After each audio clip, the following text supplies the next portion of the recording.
Hello and welcome back to my channel here. I haven't posted anything for quite a long time.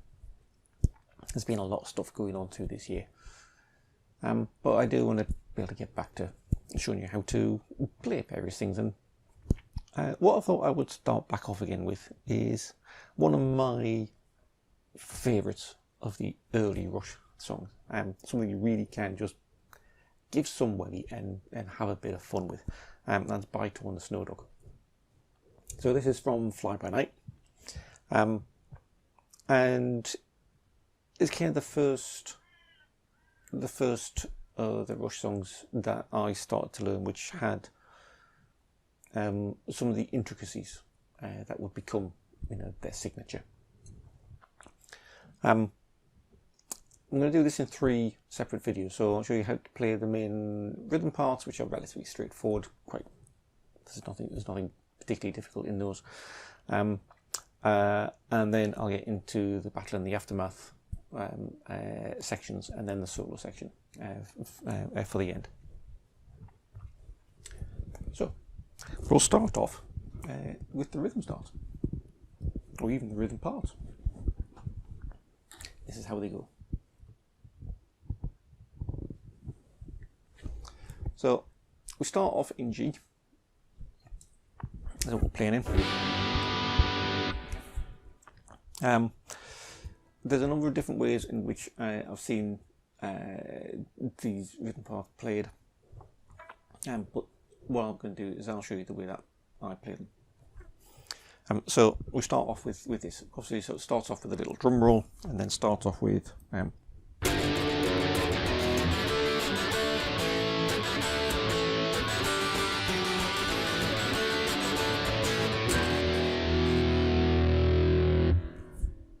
so that's our opening riff. So the way that I play these is I play them with as the first one's with power chord. So what you're doing is you're going to hear this.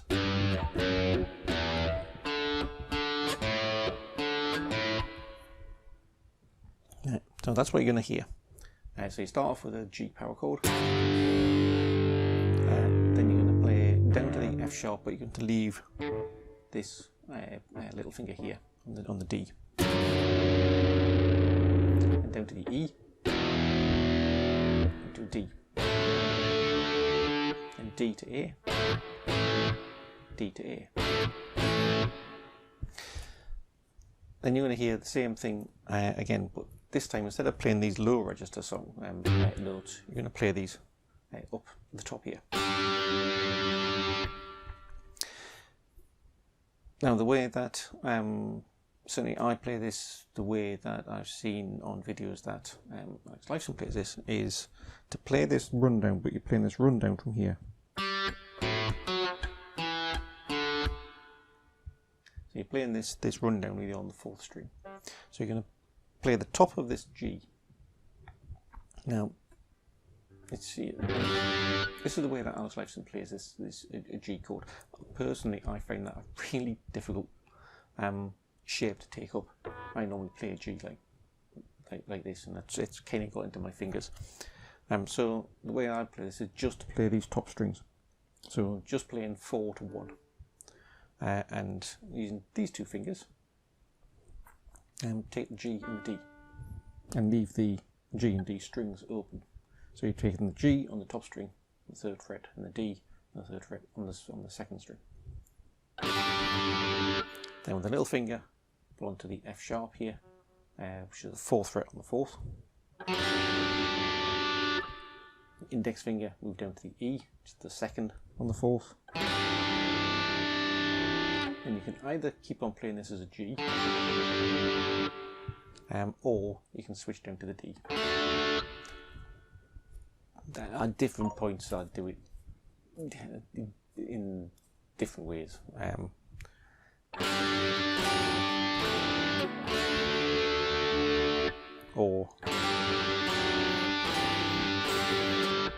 And then D, A to E.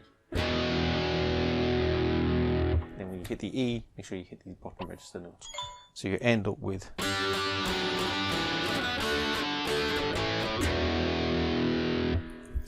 Then The other thing you want to remember when playing almost any Rush song, Rush tune, is the picking that you're going to use. You can add an awful lot of texture to anything you're playing by the way that you pick something. So for instance, we start off with the first one, it's a straight one down.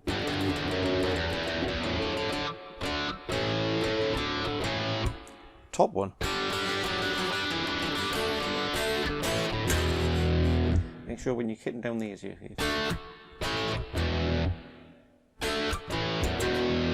that you separate out those things, not just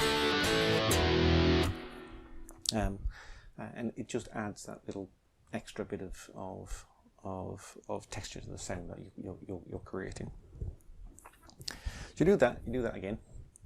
Then start off with these next section, which is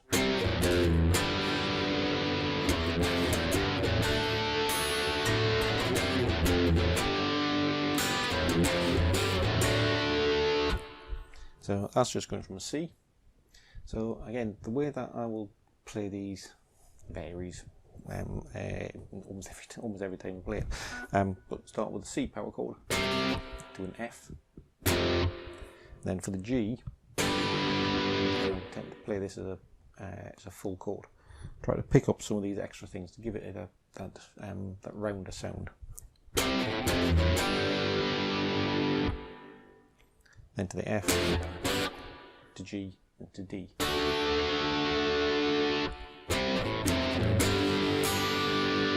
Add in extra little bits, yeah. So we can add.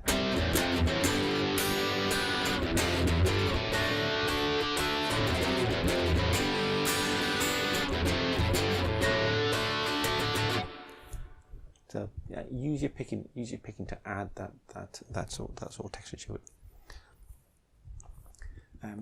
So that's verse and chorus, if you want to call them verses and choruses. And you go through and you do that all again. Then we come into this section before we go into the battle, which is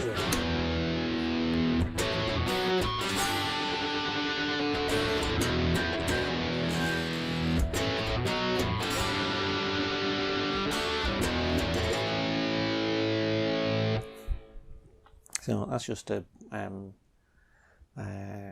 E, then to A, to B, then to G. G again, just play the top strings, then to D, to E. To E again, just playing these bottom strings. And again, when you're hitting the G, again, it's this picking. You know, give it. Don't just go. See, to me, it sounds dull. And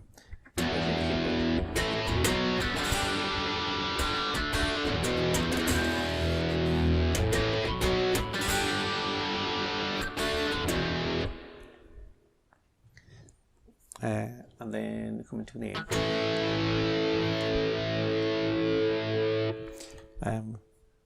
So we'll come to the A, and then we'll come to this.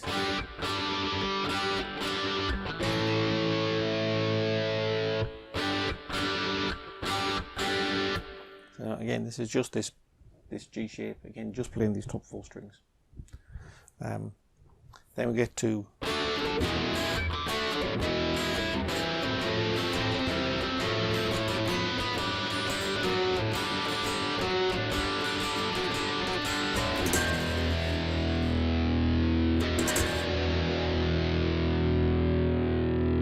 which is the sequence before we get into the battle.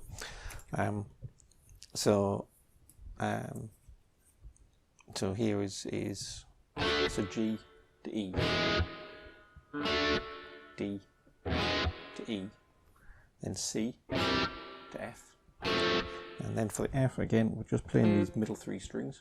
So most of this actually you're only playing certain strings from here on. So you can really think about just playing 2, 3, and 4.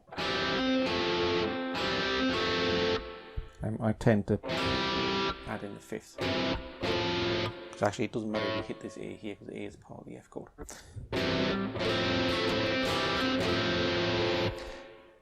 Then we'll move up to this. So this is actually a D to G. Well, again, we're only going to be playing second, third, and fourth strings. So if you think about the D shape we've got here, you shift this so that you're playing the D, which is the third on the second, with your middle finger. The A is played with your index finger, and then the F sharp you add this into on the fourth string, and played with the third finger. And then if you lift off these two and just leave the D, you get your G. And what you hear is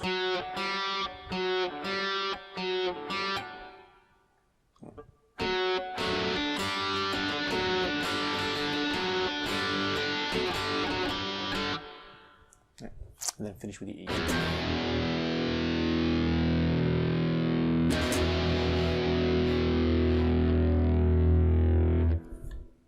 And then we go into the battle sequence. And we'll have a look at the intricacies of the battle sequence in the next one. See you there.